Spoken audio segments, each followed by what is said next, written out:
यो चाहिँ तपाईले देख्नु भएको छ, यो चाहिँ जुम्लाको चुतो हो। यो चाहिँ ताछेर यसलाई काटेर चिरा चिरा मसिनो चिरा बनाएर आलुको तरकारीसँगै तपाईले तरकारी खानुपर्ने अत्यन्त सन्तुष्टि छ। साथमा यसलाई घोलेर असुरो बनाइन्छ, एक प्रकारको सिन्की जस्तै असुरो हो। त्यो चाहिँ अति स्वादिष्ट हुन्छ। तपाई जुम्लातिर रारातिर यदि घुम्न जानु भएको छ भने त्यसको अचार तपाईले कहिलेकाहीँ खाएको होला।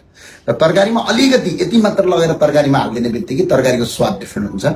र यो जुम्ला लगायत धेरै ठाउँमा पाइन्छ, हिमाली जिल्लामा मात्रै, तराईमा पाइँदैन, पहाडमा पनि पाइँदैन, जहाँ हिउँ पर्छ।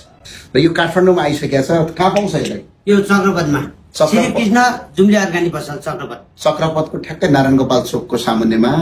Phone number दाइको 9864 79 22 60। र यो जुम्ला र यो समुद्री सतहदेखि 2300 भन्दा माथि, झन्डै 2300 देखि माथि 3000 तपाईको त्यो हाई एल्टिट्युडसम्म यो चाहिँ पाइन्छ। यो तराईमा पाइँदैन, पाइन्छ। र यो काठमाडौँमा तपाईले यसको तरकारी अत्यन्तै मिठो हुन्छ। एकपटक यसको स्वाद चाख्नु होला। यो दिएको नम्बरमा अर्डर गर्न सक्नुहुन्छ। धन्यवाद। Thank you.